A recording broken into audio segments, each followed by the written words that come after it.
Good morning everyone. आज हम लोग बात करेंगे chapter 1 the fun they had by Isaac Asimov.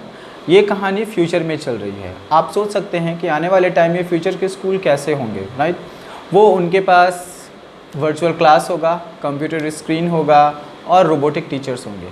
तो ये कहानी तब की है जो आज के सिचुएशन के बारे में या आज के स्कूल लाइफ के बारे में बात कर रही है। चलिए इस कहानी को आप समझते हैं, जानते हैं।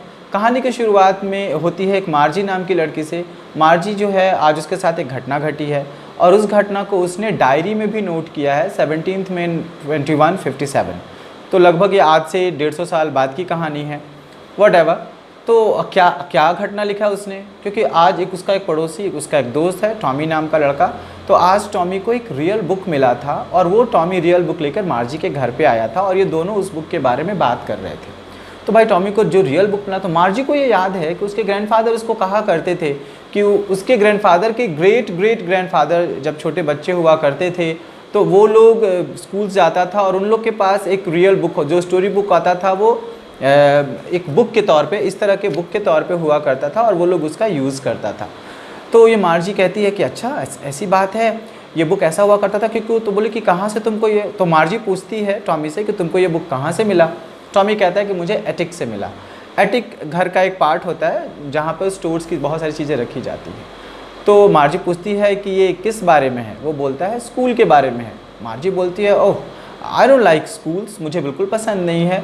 क्यों पसंद नहीं है मार्जी को? क्योंकि मार्जी के साथ क्या हुआ था कि उसका एक ज्योग्राफी का सेक्टर बहुत गड़बड़ हो गया था। वो टेस्ट आफ्टर टेस्ट लिए जा रहा था और मार्जी एकदम परेशान हो गई। फाइनली उसकी मॉम भी इसके टेस्ट आफ्टर टेस्ट के जो कंटिन्यू टेस्ट से बहुत परेशान होकर फाइनली उन्होंने काउंटी इंस्पेक्टर को बुलाया था।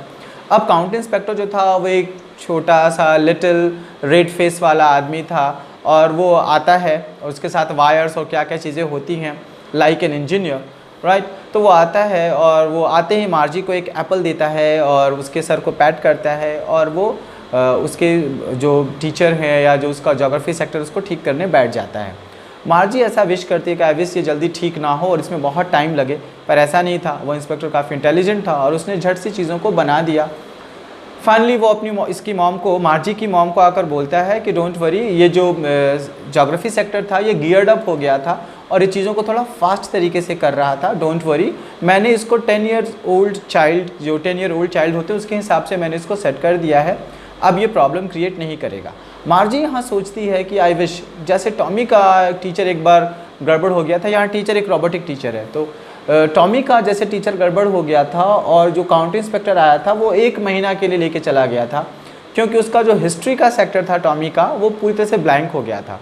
और जब वो बनाने आए थे तो वो बिल्कुल बहुत पूरी तरह से मैसअप था।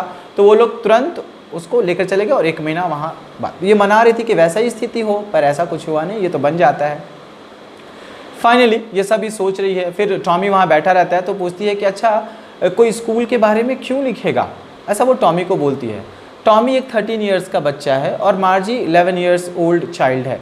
तो ये दोनों, टॉमी थोड़ा 2 साल इससे सीनियर है तो वो सुपीरियर आइज से देखकर एक सीनियर फीलिंग के साथ बोलता है कि स्टूपिड हो, ये आजकल के स्कूल के बारे में वर्णन नहीं है, सेंचुरीज अगो, आज से कई सैकड़ों साल पहले जो स्कूल्स होते थे, किस तरह के स्कूल्स होते थे, कैसी पढ़ाई होती थी, उसके बारे में है ये बुक। तो इसलिए हम लोग पढ़ रहे हैं। तो उसने देखा, थोड़ा सा वो पीक करके देखती है स्कूल के बारे में क्या, तो वो कहती है finally they had a teacher. बोलता है हाँ, उनके पास एक टीचर हुआ करता था और वो मैन हुआ करता था। तो मार्जी सरप्राइज हो जाती, बोलती कि how could be a man a teacher. तो बोलती कि हाँ, मैन टीचर हो सकता है, वो पढ़ाता था और होमवर्क दिया करता था।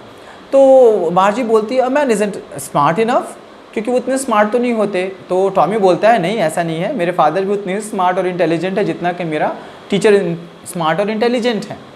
मार्जी अभी उसके बहस करने के हालत में नहीं थी क्योंकि वो बहुत मैच्योर भी नहीं है टॉमी की तरह, तो और उसके सीनियर क्लास में भी नहीं है। तो वो बोलती है कि फिर भी मैं एक आदमी को, एक मैन को क्यों अपने घर पे 24 घंटा रहने दूंगी। इससे टॉमी को बहुत हंसी आती है और बोलते हैं अरे वो आदमी 24 आवर्स तुम्हारे घर पे नहीं रहता था, ये एक बिल्डिंग होती थी, उस बिल्डिंग में सारे बच्चे पढ़ने जाते थे और वो टीचर वहाँ पढ़ाने आते थे, वो बच्चों को पढ़ाते थे, उनके होमवर्क देते थे, उनके टेस्ट लेते थे, ये सारा चीज़ एक मैनुअल तरीके से हुआ करता था।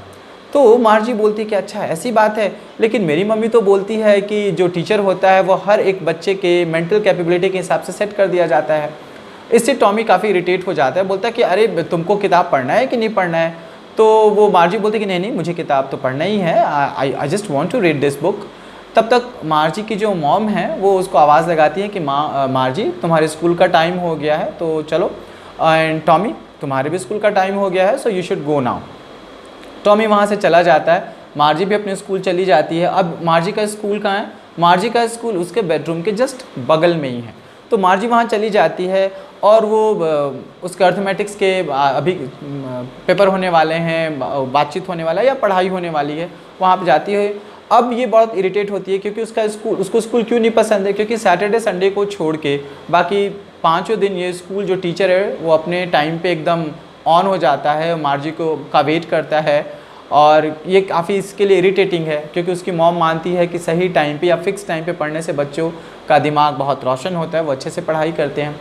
खैर फाइनली मार्जी अपने अर्थमेटिक्स के जो पेपर करने हैं या उसको जो पढ़ाई करनी है उसमें लगती है। उसका जो टीचर है वो कहता है कि तुमने जो कल का होमवर्क किया है वो पहले अपने स्लॉट्स को डालो। सो फाइनली वो स्लॉट्स को पुट इन करती है और उसके बाद वो अपने ख्यालों में खो जाती है कि उसके ग्रैंडफादर के ग्रेट ग्रैंडफादर जब छोटे बच्चे थे तो वो किस तरह के स्कूल्स में जाया करते थे, वहाँ कितना फ़न हुआ करता था, लोग यानी वो एक कल्पना करने लगती है कि वो बच्चे कितने मौज मस्ती करते होंगे अगर होमवर्क में एक दूसरे की हेल्प करते होंगे, क्योंकि एक साथ बैठकर एक सब्जेक्ट पढ़ रहे हैं तो पढ़ाने में भी एक दूसरे की हेल्प करते होंगे और वो खेलते होंगे, हंसते होंगे, टीचर के साथ भी बहुत अच्छा रिलेशनशिप होता होगा उनका। सो वो उन ख्यालों में खो जाती है और कहती है कि finally what kind of fun they had. So ये जो चैप्टर का नाम है द फन दे हैड, ये इसी कल्पना से लिया गया है। चलिए, आई होप आपको ये कहानी का समरी बहुत अच्छे से समझ में आ गया होगा। And have a nice day.